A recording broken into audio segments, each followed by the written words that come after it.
Halo, Bro Andres. Apa kabar, Bro?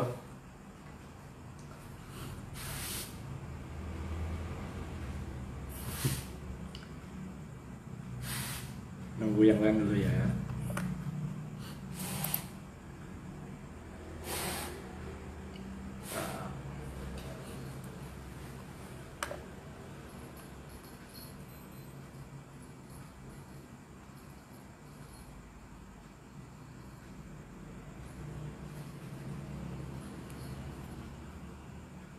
Halo, Kovan.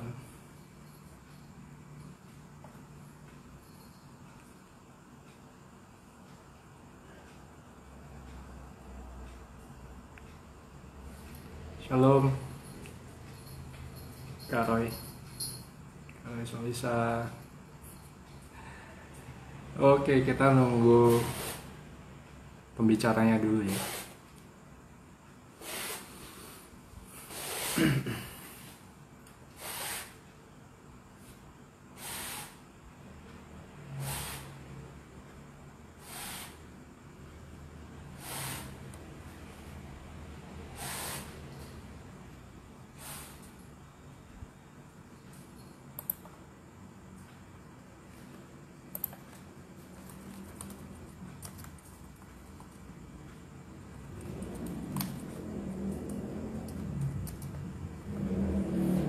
Oh iya, by the way, suara saya kedengeran nggak ya?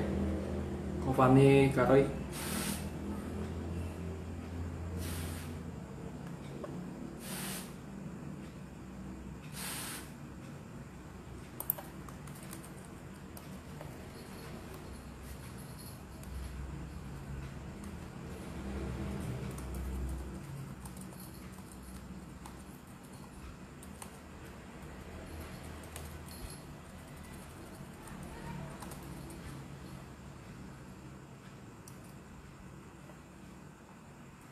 Shalom, Kak Roy Solisa.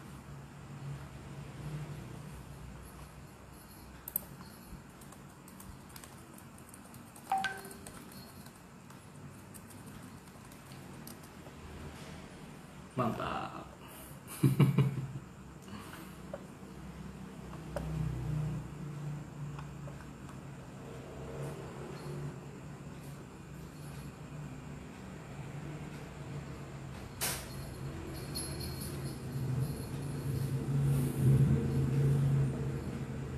Selamat malam,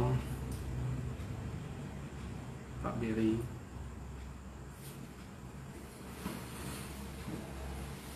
Oke, kita masih nunggu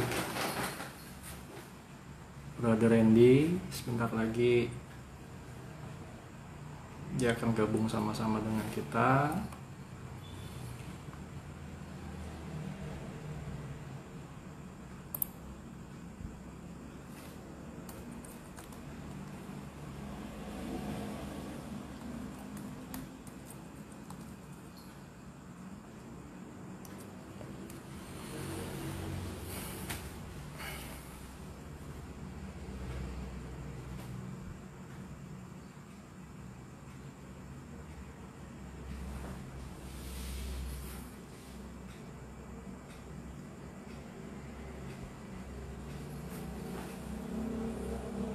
Oke, mantap.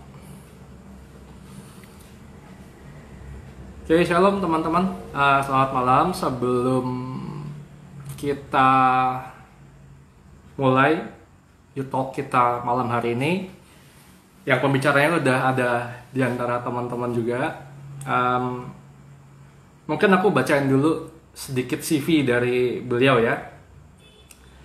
Randy Adiputra Chandra Dinata lahir 33 tahun lalu di Jakarta pada tanggal 28 Mei 1987. Lulus sebagai sarjana ekonomi di Univ Atmajaya dan saat ini sedang melanjutkan studi pasca sarjana jurusan teologi di STT Battle Indonesia.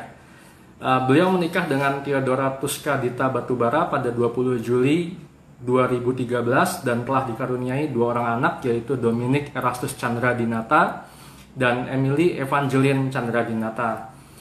Dalam kehidupan sehari-hari ia bersama istri dan keluarganya juga mengelola sebuah sekolah musik di daerah Pasar Minggu, melayani sebagai youth pastor di Master Plan Youth GBI Ebenezer, dan membagikan firman Tuhan di berbagai gereja dan komunitas. Dia juga aktif menjangkau anak-anak muda di sosial media, khususnya Instagram, melalui meme evangelism.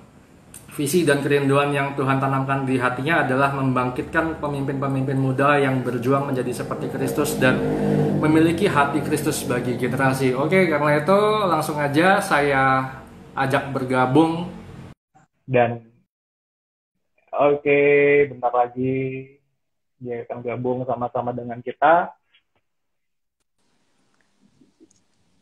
Halo bro. Halo bro, Padre Koe, apa kabar? Apa kabar? Baik-baik, puji Tuhan. Puji Tuhan bro, Gila. sehat-sehat. Wah, nggak lama-lama ketemunya di sini ya. Bener. Aduh, kangen ya. Oke, supaya banget. Supaya nggak berlama-lama lagi, karena IG cuma 1 jam kalau nggak salah. Ya, Jadi betul. langsung kita mulai aja. Sebelumnya gue doa dulu ya. Oke, silakan. Yuk, let's pray. Bapak di dalam surga, terima kasih untuk hari ini kami boleh sama-sama berjumpa di dunia maya ini, tapi kami tahu ini juga adalah bagian dari satu realita yang baru Tuhan, yang kami boleh berjuang bersama-sama di dalamnya. Kami berdoa biarlah Tuhan yang terus pimpin acara ini dari awal hingga akhirnya, biarlah Kau berkati setiap perangkat lunak yang kami gunakan, dan ini boleh sungguh-sungguh menjadi berkat bagi banyak orang. Berkati juga secara khusus Brother Randy yang akan menyampaikan isi hatimu bagi generasi ini Tuhan, biarlah semakin banyak anak muda yang boleh dimenangkan dan juga berjuang sebagai laskar ya Allah. Dan ini doa kami demi nama Yesus Tuhan Allah kami. Haleluya, amin. Amin. Oke, bro. Yes. Sebagaimana yang waktu itu udah gue kasih intro dikit, hari ini temanya adalah are you ready? Ya, I'm ready. Pertanyaan yes, yang I'm ready. Banget. I'm ready. Oh, ini temanya. Sorry, gue kira lu nanya gue bro. Pertanyaan juga nih buat siap kita ya, buat siap kita nih pertanyaan. Oke, jadi tentu tema ini diangkat karena satu mungkin situasi yang sedang kita hadapi hari-hari ini. Jelas kita menghadapi satu normal yang baru. Kita ibadah nggak kayak biasa-biasa lagi, mungkin di luar dari kebiasaan kita yang lama. Dan malam hari ini dengan segala hormat bro, waktu dan tempat, gue persilahkan supaya dirimu yang ganteng itu bisa membagikan apa yang Tuhan taruh di hati lo bro. Siap. Oke, thank you banget buat Koe dan juga buat teman-teman semua, kakak-kakak yang udah join, senior-senior di DPA GBI ya, khususnya Jakarta. Salam hormat ya, puji Tuhan ya buat kesempatannya. Gosip baca udah lewat ya bro ya.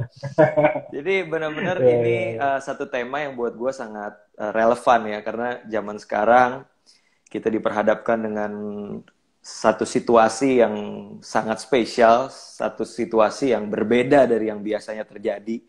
Ya gue rasa pandemi seperti ini terjadi nggak 1 tahun sekali atau 10 tahun sekali bahkan ya kan, ada yang bilang 100 tahun yang lalu ini pernah terjadi. Dan gue rasa ini satu keadaan yang menuntut kita untuk siap dengan segala kemungkinan yang terjadi di hadapan kita gitu. Jadi tema ini sangat relevan dengan iman ya, iman yang menjadi tema besar. Lalu jadi pertanyaan adalah are you ready gitu, apakah engkau siap gitu loh menghadapi segala sesuatu di hadapan kita dengan iman yang kita punya, kayak gitu loh ya. Di satu sisi kita juga lihat bahwa PSBB transisi ya kan yang sekarang sedang terjadi ini bukan artinya keadaan sudah membaik ya. Ini yang perlu kita garis bawahin dulu buat teman-teman di luar sana, bahwa yang membuat PSBB ini sedikit dilonggarkan adalah karena adanya tuntutan ekonomi. Ya, roda ekonomi harus berputar, sehingga mau nggak mau orang harus bekerja, orang harus keluar dari rumahnya, dari rebahannya, dan mulai bergerak kayak gitu kan. Ya, jangan diartikan oh semua sudah aman-aman saja, baik-baik saja, sedangkan yang terjadi malah sebaliknya, keadaan kelihatannya tidak sedang membaik gitu ya. Kalau aku kemarin lihat di data terakhir di Indonesia itu per 20 bulan 7 yang artinya hari kemarin ya, ada Ya. 88.214 kasus ya di Indonesia.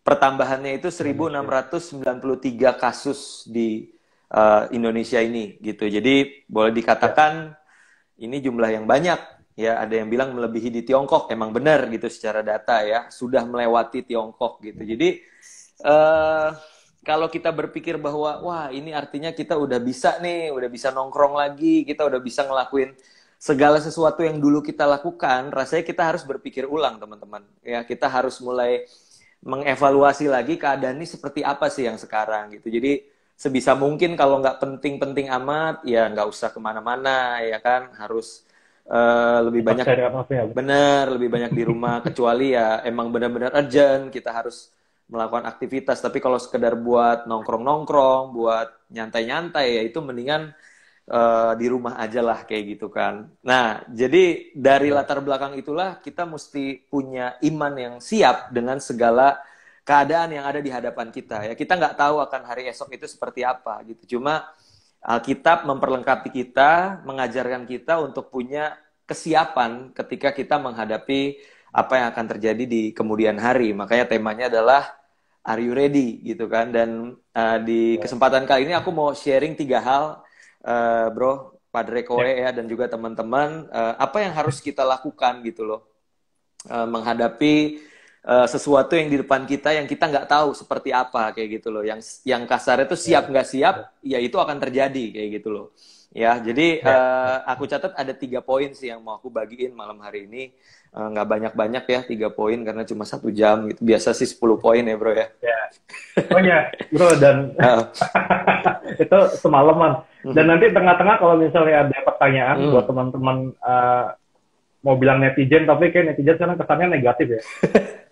Buat teman-teman yang nonton, kalau ada pertanyaan untuk Brother Randy bisa langsung di kolom komen. Yes. Dan nanti akan langsung dijawab oleh beliau. Oke. Jadi sebelum Brother Randy lebih lanjut untuk menyampaikan apa yang sudah ada di hadapannya, nah teman-teman boleh simak dengan sungguh-sungguh supaya kalau ada pertanyaan bisa langsung dilemparkan. Oke, silakan kita lanjutkan. Siap bro. Jadi dari bagaimana kita harus mempersiapkan diri menghadapi keadaan di hadapan kita hari-hari ini ya. Aku catat ada 3 poin.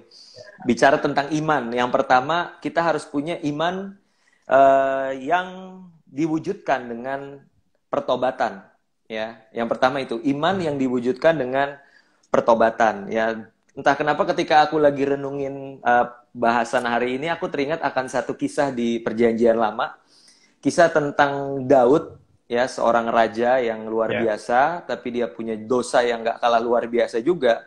Dia ngambil istri orang, bahkan merancangkan pembunuhan untuk suaminya, yaitu si Uria, orang Het itu gitu. Dan pada akhirnya Tuhan mengutus nabinya Nathan untuk datang kepada dia dan menegur dia, ya, memberikan satu teguran kepada dia untuk bertobat dari dosa perzinahannya ini.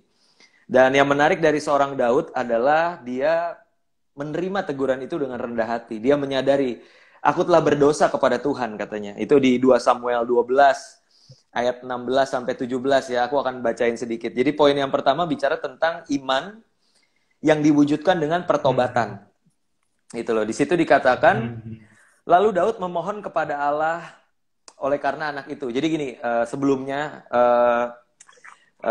Nathan itu memberikan teguran kepada Daud dan Daud menerimanya dengan rendah hati, tapi konsekuensi dari dosa Daud itu nggak berubah gitu loh. Artinya apa yang telah dia lakukan, kesalahan itu harus dibayar dengan satu tindakan, yaitu anak dari Betseba itu harus menghadapi sakit penyakit gitu loh. Dan di akhir kita tahu bahwa anak itu mati gitu kan. Tapi yang menarik adalah bagaimana Daud meresponi teguran dari seorang Nathan ya. Di situ di ayat 16 dan 17 dikatakan, lalu Daud memohon kepada Allah oleh karena anak itu. Ia berpuasa dengan tekun dan apabila ia masuk ke dalam semalam-malaman itu ia berbaring di tanah. Maka datanglah kepadanya para tua-tua yang di rumahnya untuk meminta ia bangun dari lantai, tetapi ia tidak mau, juga ia tidak makan bersama-sama dengan mereka. Ya, ini satu hal yang menarik ya seorang Daud itu, bahwa ketika dia sedang mengalami yang namanya satu teguran dari Tuhan dan dia menyadari bahwa dia memang bersalah, terlihat jelas bahwa di situ ada satu respon pertobatan, ya. Sorry Kak Roy, itu diwujudkan dengan pertobatan ya, bukan perbuatan, pertobatan. Ya, jadi seringkali ini yang terjadi ketika kita tahu pandemi ini adalah sesuatu yang terjadi tentunya seizin Tuhan gitu loh. Ini bukan artinya Tuhan lengah, Tuhan kecolongan sama setan terus akhirnya kita kena yang namanya pandemi itu. Enggak, Tuhan mengizinkan itu terjadi. Semua yang terjadi itu seturut dengan kehendak Tuhan, ACC-nya Tuhan kayak gitu loh. Jadi aku percaya di dalam pandemi ini pun ada sesuatu yang Tuhan mau kerjakan di dalam hidup setiap kita. Dan kalau kita tahu bahwa apa yang Tuhan kerjakan itu salah satunya adalah untuk mendatangkan pertobatan atas hidup kita. Ya, dan kita kalau belajar tentunya dari sejarah Perjanjian Lama contohnya ya, kita tahu bahwa setiap tanda kutip kesialan yang diterima oleh bangsa Israel, boleh dikatakan kalau orang dunia bilang sial banget jadi Israel ya, kalah perang, panennya gagal ya kan, terus kelaparan ya, ada penyakit sampar dan seterusnya gitu. Itu biasa emang Tuhan lagi bekerja berperkara dengan bangsa Israel. Ya, karena Israel sudah memalingkan wajah dari Tuhan, maka Tuhan mengizinkan penyakit, mengizinkan kelaparan, mengizinkan hal-hal yang buruk menimpa Israel. Dan tentunya harusnya itu direspon Israel dengan bertobat. Karena itu yang dikehendaki Tuhan. Nah, bicara tentang pandemi, dengan apa yang sedang terjadi hari ini, iman yang siap adalah iman yang siap dengan yang namanya pertobatan. Ya, iman yang diwujudkan dengan pertobatan. Gitu loh. Seperti seorang Daud yang di situ dikatakan dia bahkan seorang raja, dia semalam-malaman berbaring di tanah. Aneh banget ya, raja berbaring di tanah. Ya, terus dia nggak makan. Ya kan, benar-benar kayak menderita banget hidupnya kayak gitu loh. Dan ini jadi satu pertanyaan buat kita gitu loh. Kalau kita sadar sebagai anak Tuhan bahwa pandemi ini terjadi seizin Tuhan dan pasti harusnya mendatangkan pertobatan buat kita, lalu apa yang telah kita lakukan gitu loh di dalam masa-masa pandemi ini. Ya, banyak dari kita yang malah menghabiskan waktu kita untuk bermain game, ya, untuk lebih banyak waktu rebahan, lebih banyak waktu nonton drakor dan sebagainya gitu loh. Hal-hal yang tidak ada hubungannya dengan pertobatan, tidak ada hal. Lu nonton bro, by the way bro. Ya. By the way nonton drakor bro. Gua enggak bro, puji Tuhannya gua enggak. Gua masih. Puji Tuhan kita enggak ya. Masih enggak. Dan Koi juga enggak ya ternyata ya. Gue pikir Koi doyan, ternyata enggak. Enggak, untungnya enggak. Gitu.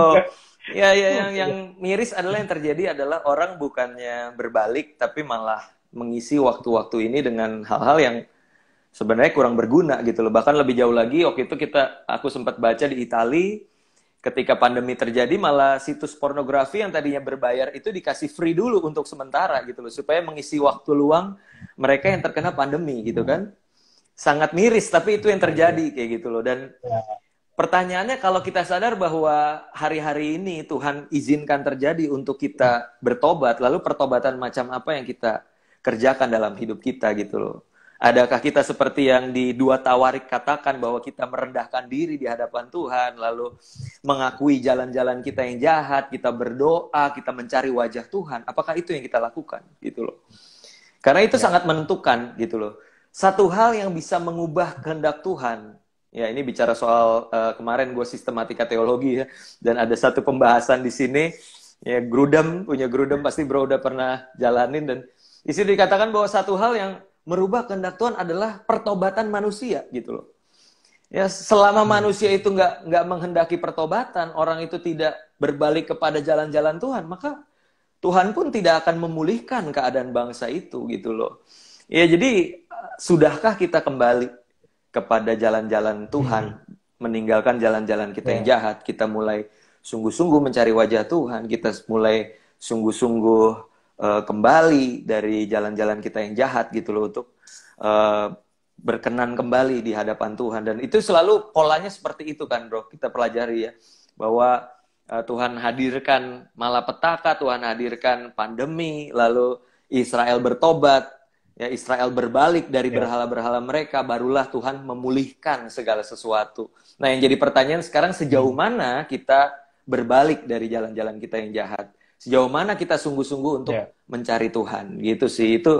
Itu poin yang pertama. Kita bisa belajar dari kisah Daud ini ya, bro, bahwa dia yang adalah seorang raja, dia nggak gengsi, dia nggak peduli, dia benar-benar semalam-malaman di lantai, lalu dia berpuasa dan melakukan apapun yang menunjukkan bahwa dia itu menyesal, bahwa dia itu merendahkan diri di hadapan Tuhan dan sungguh-sungguh mau bertobat gitu. Jadi yang pertama, iman yang siap itu adalah iman yang diwujudkan dengan pertobatan. Ya, bukan cuma di mulut tapi lewat tindakan yang nyata gitu. Nah, yang kedua, bro, bahwa iman yang siap adalah iman yang percaya akan iman yang ini memberikan ruang bagi kedaulatan Allah.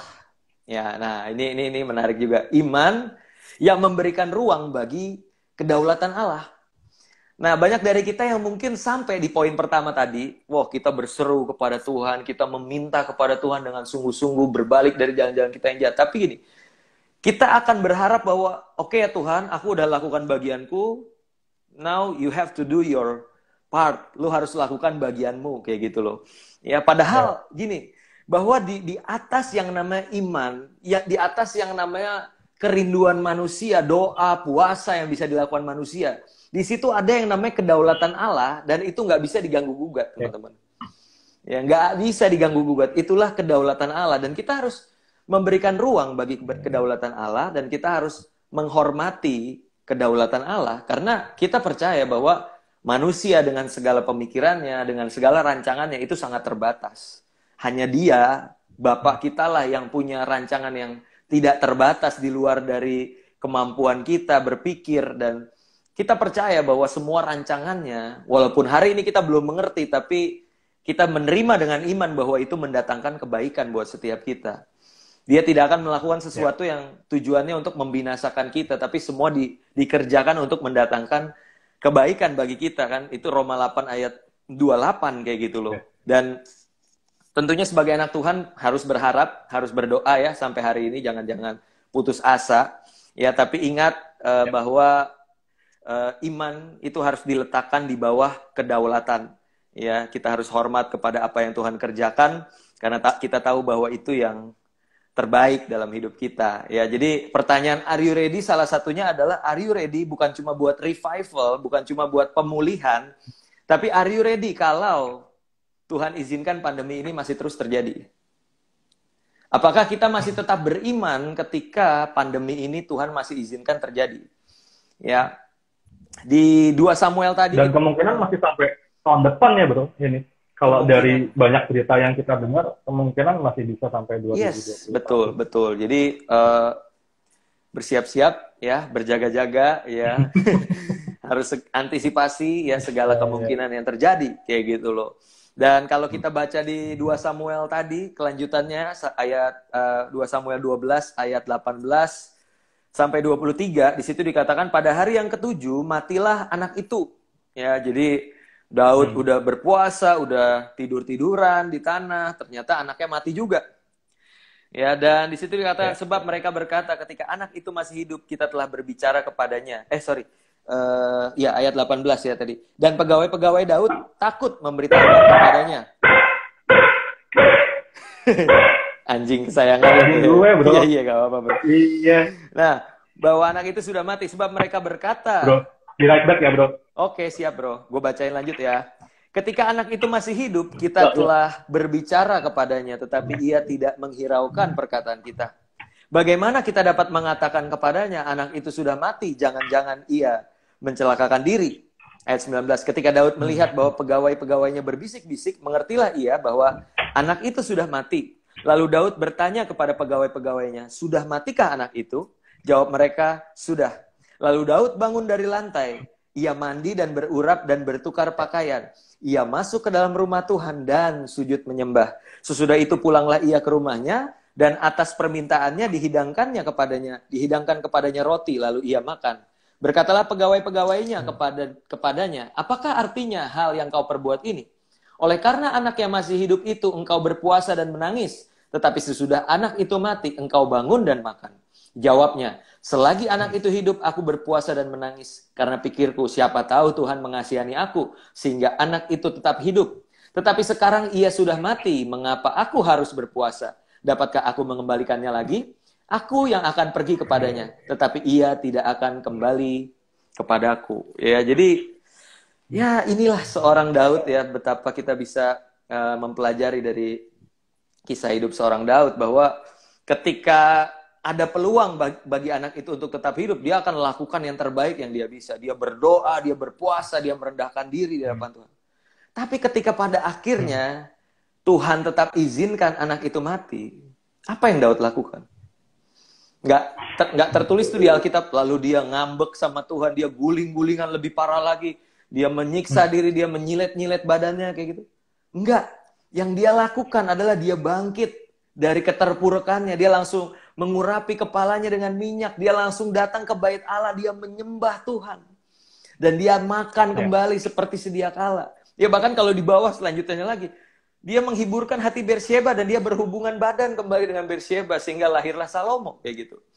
Ya jadi menarik buat gue, seorang Daud ini dia tuh tahu kapan waktunya untuk lakukan yang dia bisa, yaitu usahakan pertobatan itu. Tapi pada akhirnya apa? Ketika Tuhan izinkan kedaulatannya bekerja, yaitu anak itu tetap mati, dia tidak protes kepada Tuhan. Dia tetap dengan rendah hati, dia datang ke hadirat Tuhan, dia menyembah di situ.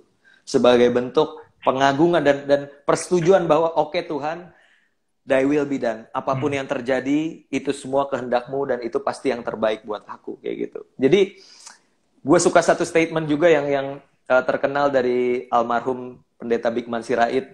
Ya, beliau berkata, iman yang besar sanggup memindahkan gunung, tapi iman yang benar sanggup tetap percaya sekalipun gunungnya belum pindah, gitu kan. Jadi ini harusnya jadi satu statement of faith yang dimiliki oleh anak-anak Tuhan, bahwa aku akan tetap percaya dan tetap setia sekalipun mungkin pandemi ini akan terus terjadi sampai akhir tahun ini atau bahkan lebih. Loh, kita harus siap loh dengan segala konsekuensi itu. Kita nggak bisa bilang, oh, gua klaim dengan iman, dengan doa puasa, semua pasti berakhir. Oke, lu boleh berdoa, boleh berpuasa, tapi ingat, berikan ruang untuk kedaulatannya.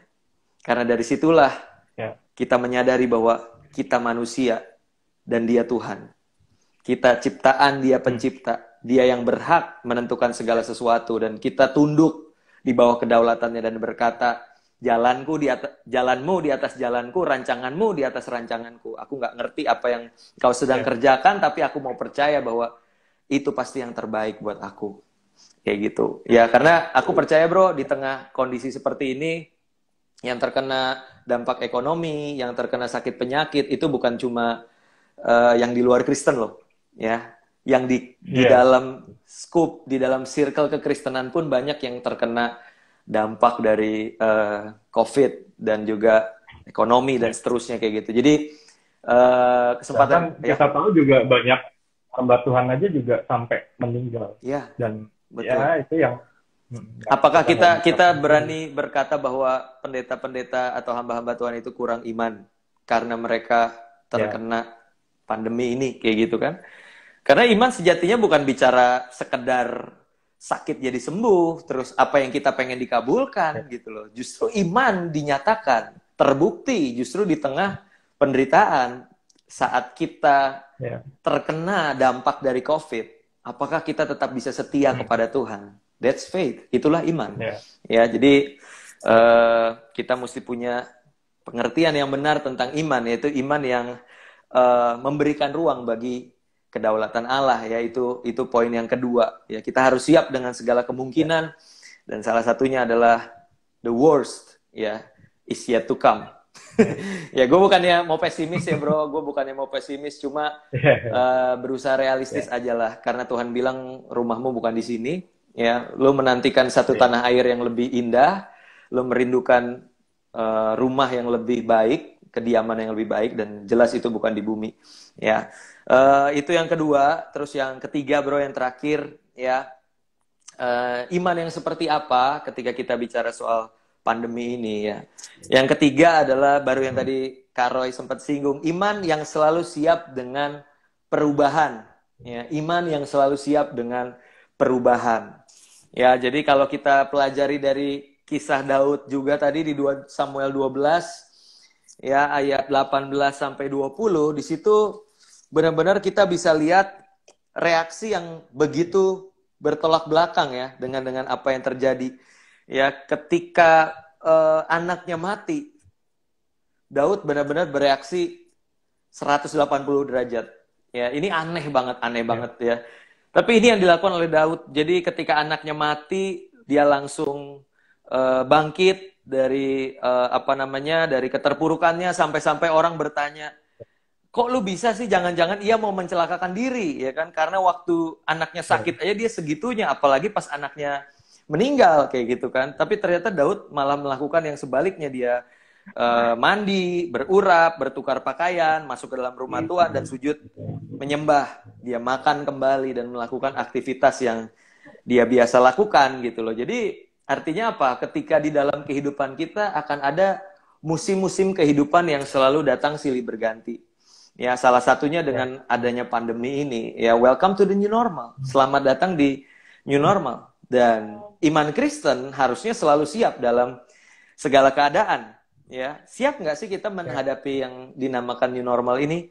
Kayak gitu. Berbagai perubahan yang mungkin terjadi di dalam hidup kita, dan kita harus belajar untuk beradaptasi dengan nilai-nilai yang baru. Ya, tatanan yang baru kalau kata Pak Presiden. Siapkah kita untuk melakukan itu semua? Ya, jadi hari ini contohnya saya dari Pijar TV ada ambil syuting di sana, dan semuanya dengan protokol kesehatan, ya, berubah, cara mainnya berubah, ya kan? Datang yang tadinya harus bisa kumpul rame-rame, sekarang jadi shift-shiftan.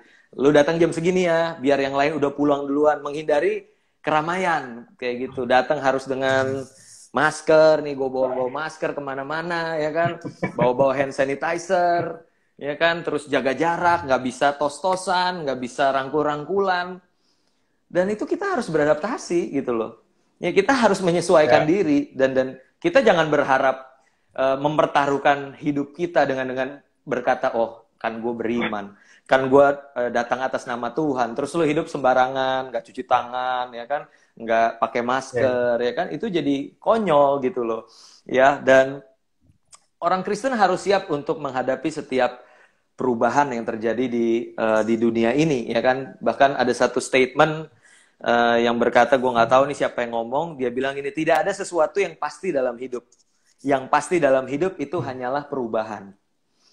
Ya, jadi dunia pun tahu kok bahwa segala sesuatu yang terjadi ini berubah-ubah dalam hidup ini. Ya, people change, circumstances change, semua berubah gitu loh. Ya, pertanyaannya apakah kita siap dengan perubahan yang terjadi itu? Ya, kalau kita lihat di kisah Rasul, ya kan, kisah perjalanan murid-murid, betapa perubahan-perubahan itu terjadi dengan begitu singkatnya waktu. Tuhan ada bersama-sama dengan mereka, Tuhan mati di kayu salib, Tuhan bangkit dari antara orang mati. Belum sampai 40 hari, ya kan, mereka lagi seneng-senengnya ketemu Yesus menampakkan diri, Yesus naik ke surga, ya kan, kesepian lagi, 10 hari kemudian Roh Kudus dicurahkan. Roh Kudus dicurahkan, mereka bersaksi, menderita, harus disiksa oleh karena iman. Bayangin tuh bro, bener-bener kayak musim kehidupannya cepet banget berubahnya. Kayak gitu loh. Dan orang Kristen harus terbiasa dengan perubahan itu gitu loh. Ya, kita nggak usah terlalu heran, nggak usah terlalu panik ya.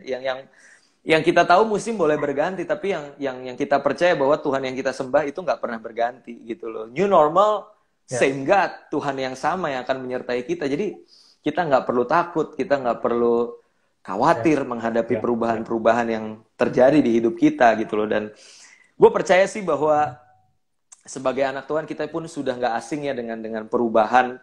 Ya, Roma 12 ayat 2 di situ kan dikatakan, janganlah kamu menjadi serupa dengan dunia ini, serupa dengan norma-norma dunia ini, aturan-aturan dunia ini, filosofi-filosofi yang ada di dunia ini, tetapi apa, berubahlah oleh pembaharuan budimu supaya kamu dapat mengerti mana kehendak Allah yang baik, berkenan dan yang sempurna, kayak gitu loh. Jadi nggak asing sih buat kita untuk masuk ke dalam new normal ini. Dan gue berharap justru di tengah kondisi pandemi ini, kita sebagai anak-anak Tuhan itu harusnya jadi pembeda.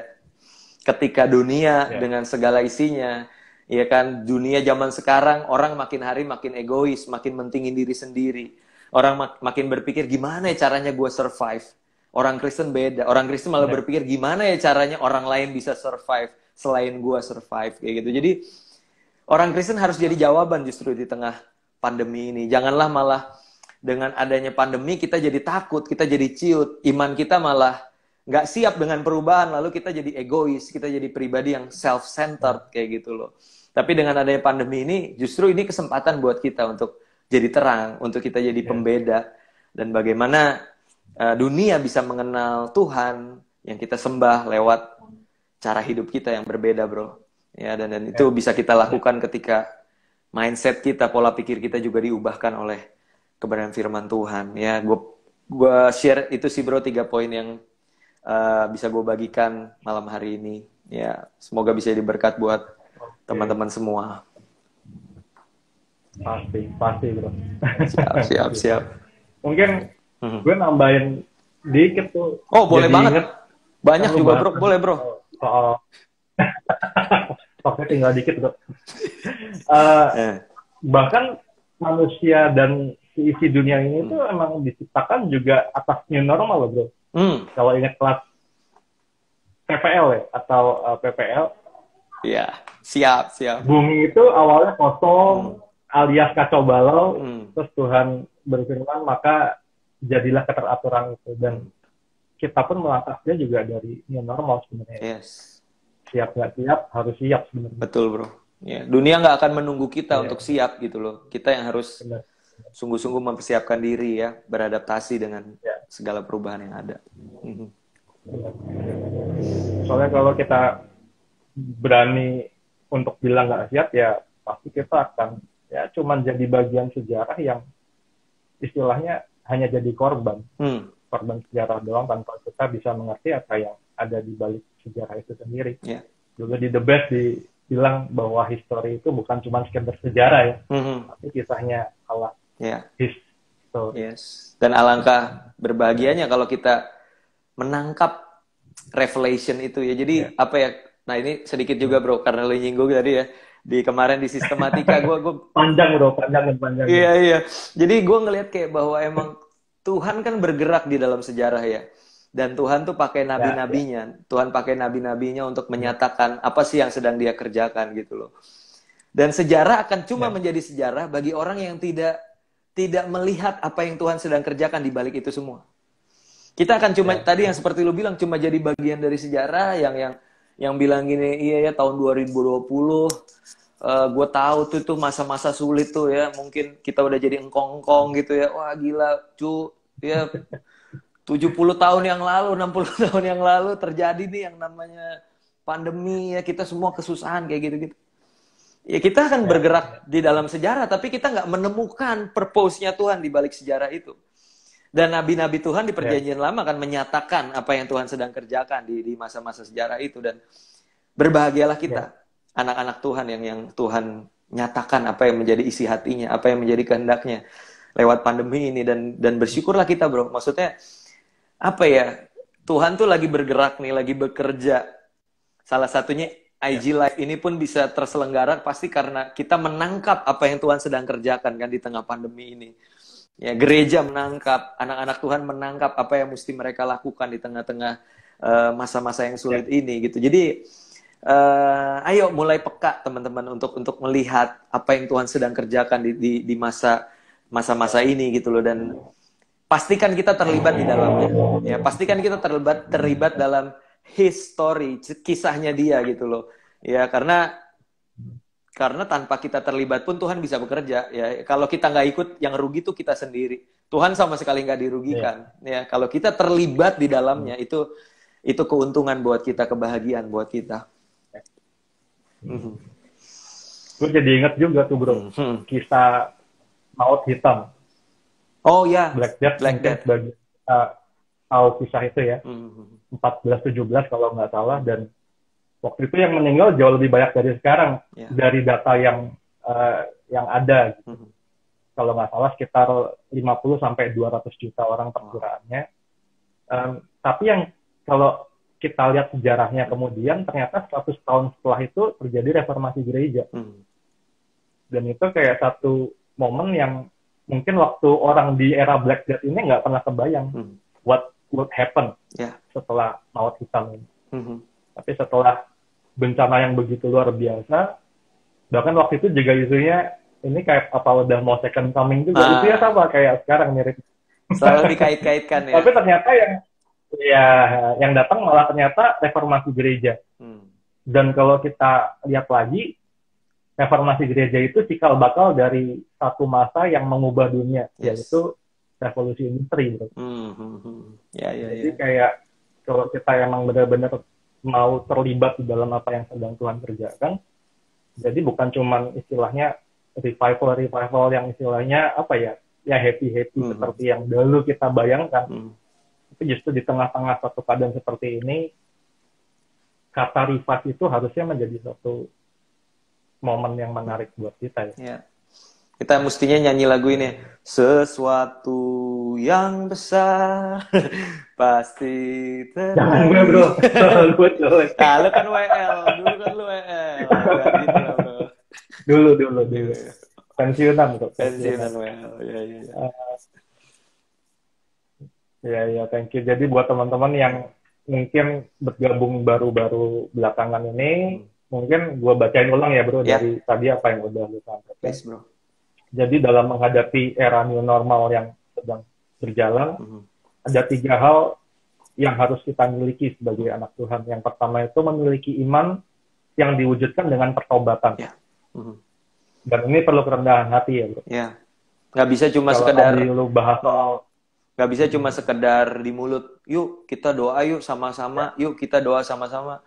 Sejauh mana lu berdoa gitu loh, sejauh mana lu berbalik. Ya, itu jadi pertanyaan kunci sih buat kita. Lanjut, bro. Ya, dan tadi kalau dari yang lu sampaikan tentang pertobatan, gue nangkep bahwa ternyata pertobatan itu pun juga bukan satu istilahnya kejadian seketika yang bisa muncul, tapi kayaknya itu satu habit dari kehidupan Daud. Ya, setuju banget. Kan? Kalau misalnya dibandingkan dengan Saul yang ditegur Tuhan, tapi ternyata kayaknya dia nggak memiliki habit seperti itu, dan kita tahu kisahnya. Yang pertama, yang kedua, memiliki iman yang memberikan ruang bagi kedaulatan Allah. Jadi kita tahu bahwa kita mau iman sebesar apapun, ingat tadi yang kata-katanya almarhum Pak Bigman, daripada punya iman yang besar, kenapa kita nggak punya iman yang benar? Ya nggak? Betul. Jadi yang emang kita totally agree dengan God's sovereignty. Dan yang terakhir, memiliki iman yang selalu siap dengan perubahan. Ini kayak kena banget ini. Kalau nggak bisa berubah sih mati ya.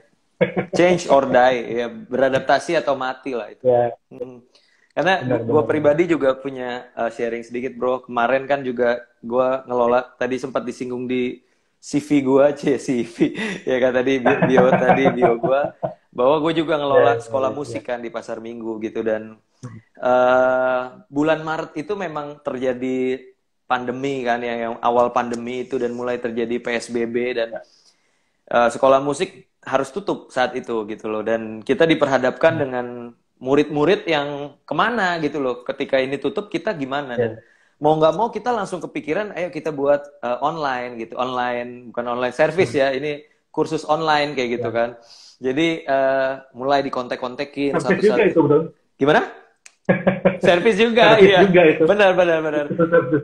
Iya, dan itu mau nggak mau kita lakukan gitu loh dengan keadaan yang seperti sekarang. Apakah kita mau berpasrah menunggu nasib, ya udahlah nanti tunggu pandemi kelar baru kita buka lagi sekolah musik kayak gitu kan? Kita harus putar otak gimana caranya ini online service ini bisa tetap berjalan kayak gitu loh. Bagaimana online service, sorry teman. Pikiran gue gereja mulu, sorry. Kan jalan pendeta, bro. Jadi kayak gimana caranya supaya sekolah musik ini bisa tetap survive, anak-anak tetap bisa les gitu, dan jalannya adalah dengan ya online, secara online, walaupun guru-guru juga harus beradaptasi, yang tadinya ngajar tatap muka, ini harus belajar pakai Zoom, belajar pakai WhatsApp video call, kayak gitu kan, dan berbagai macam Ya. platform coba dipakai gitu, dan itu mau nggak mau bro, kalau kita nggak gitu ya selesai gitu loh, bisnis semua ya kalau nggak gulung tikar ya mereka harus adaptasi, mereka harus ikutin cara mainnya sekarang kayak gitu loh. Dan apalagi iman Kristen juga sama gitu loh. Dan ya ini nyambung juga mungkin soal relevansi ya, gue sedikit singgung bahwa Tuhan sedang membawa kita gerejanya untuk bukan cuma Gojek bro yang online, tapi juga church itu harus online gitu ya. Walaupun gereja online itu bukan artinya meniadakan gereja tatap muka, tapi dalam arti di masa-masa yang sekarang Tuhan tuh kayak buat ini jadi semacam wake up call gitu buat kita, bahwa sosial media itu penting loh untuk dijangkau teknologi digital, Instagram, YouTube, itu harus diwarnai dengan nilai-nilai kerajaan Allah ya, karena kita tuh ada di masa namanya bonus demografi bro. Ya, jadi Indonesia ini masuk satu fenomena di mana tahun 2020 sampai 2035 tuh usia produktif 16 sampai 30 tahun itu ada di titik tertinggi, yaitu 64% dari keseluruhan masyarakat Indonesia, which is itu sekitar 170 juta dari 270-an juta manusia. Dan langsung diuji ya bro sama pandemi. Langsung, dan gue kayak ngerasa kayak Tuhan tuh kayak lu tuh pada lambat nih, gue dorong lo, gue ceburin lu sekalian online lo sekalian gitu kan. Coba bayangin gereja-gereja yang mungkin gembalanya udah senior, pemimpinnya udah di atas 50, mau nggak mau online sekarang harus beralih ke sana, karena kalau nggak kebaktian dong. Ya nggak, selama 4 bulan ini ngapain gitu kan. Mau nggak mau mereka merambah ke sana gitu. Dan ini sebenarnya persiapan untuk yang tadi dikatakan bonus demografi 16 sampai 30 tahun ya. Gue percaya DPA pun udah nangkep pasti arahnya ke sini gitu loh. Bagaimana 16 sampai 30 usia 64% loh terbanyak gitu loh. Tertinggi. Jadi usia-usia segitu kan melek banget soal teknologi, melek banget soal gadget digital gitu loh. Dan kalau kita nggak berusaha menjangkau mereka, ya jangan harapkan mereka yang datang ke kita, tapi kita yang bawa Injil kepada mereka, kita yang bawa Tuhan kepada mereka, tentunya lewat platform-platform yang ada kayak gitu loh. Dan gue percaya kalau kita nangkep hal itu jadi satu blessing in disguise yang keren banget sih di tengah pandemi gitu loh. Kita bisa jadi gereja yang melek soal ini, dan Indonesia pasti gue percaya juga nangkep sih akan kegerakan ini kayak gitu sih bro. Thank you. Ini berkat banget buat semua yang dengerin pasti bro. Thank you banget buat waktunya. My pleasure bro. Juga buat BPA udah mewadahi. Yes, thank you. Pelayanan generasi ini. Thank you banget. Kalau nggak keberatan bro, boleh tutup untuk talk malam ini bro. Oke. Closing statement atau doa bro? Kalau ada closing statement juga boleh. Siap. Lanjut langsung ambil itu langsung. Oke, ya jadi mungkin gue sih encourage buat setiap anak muda yang hari ini mendengarkan bahwa di masa pandemi ini kita dikasih 2 pilihan gitu loh, untuk beradaptasi, untuk melihat dan menilai zaman kegerakannya ke arah mana, ya arahnya kemana, dan kita menilai dan kita akhirnya ambil satu sikap, satu eksekusi nyata gitu loh, apa-apa saja yang bisa kita lakukan, apa saja yang perlu kita ubah dan bisa kita pertahankan yang dulu ada gitu loh. Tapi intinya jangan pernah alergi sama perubahan. Ya, kita harus selalu siap dengan segala perubahan yang ada, dan gue percaya ketika gereja itu bisa mengikuti perkembangan apa yang sedang terjadi, di situ pasti banyak orang juga akan dijamah, orang akan dijangkau, orang akan terjawab kebutuhannya gitu dengan gereja yang melek akan apa yang menjadi kebutuhan hari-hari ini kayak gitu loh. Iman yang tadi yang mendatangkan pertobatan, yang menyediakan ruang buat kedaulatan, dan juga ada perubahan yang nyata, siap dengan perubahan. Gue rasa kita harus miliki itu sih. Dan ya semangat semuanya ya, kita berdoa yang terbaik, pasti Tuhan tolong kita semua di masa pandemi ini. Ya. Kita berdoa ya bro ya. Siap. Yuk, mari kita satu dalam doa.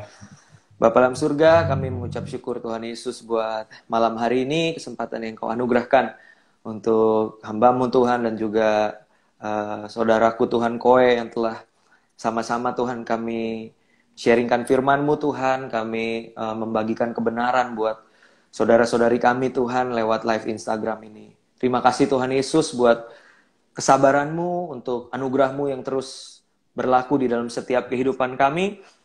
Ajar kami Tuhan untuk menangkap apa yang menjadi kehendak-Mu Tuhan di masa-masa ini, dan ajar kami untuk mengikuti Tuhan apa yang Engkau sedang arahkan kami untuk berubah, untuk meninggalkan zona nyaman kami dan mulai berjalan bersama Tuhan. Kami nggak tahu apa yang akan terjadi Tuhan, musim apa yang akan ada di hadapan kami, tapi satu hal yang kami tahu, siapa yang berjalan bersama kami, dan itu Engkau. Dan itu cukup buat kami Tuhan. Terima kasih Tuhan Yesus, berkati Koi, dan juga seluruh keluarganya Tuhan. Berkati DPA, berkati seluruh pemimpin yang ada Tuhan dari GBI ini Tuhan. Kami percaya apa yang menjadi kerinduan-Mu Tuhan boleh Engkau nyatakan buat setiap kami. Dan kami boleh bergerak di dalam visi-Mu, di dalam kerinduan-Mu Tuhan. Semuanya hanya untuk kemuliaan nama-Mu Tuhan. Terima kasih Tuhan Yesus. Kami bersyukur buat malam hari ini. Hanya di dalam nama Tuhan Yesus kami telah berdoa. Dan kami mengucap syukur. Haleluya. Amin. Amin. Thank you bro buat Thank you, waktunya. Padre Koe. Sama-sama. Teman-teman yang udah gabung, thank you semuanya. Thank you, Karo, See you. Kofani. Talk to you later ya. Ya, Kak Joel, Thank you, semua. Tuhan Kofani, berkati. Karoy. God bless. Yo. Okay, see you. God bless, bro. Salam buat Koi ya. God bless you bro. And Salam your buat doggy semuanya tuh. ya. Ya, Kita- siap. Bye-bye. Siap, bye. Bye-bye. God bless.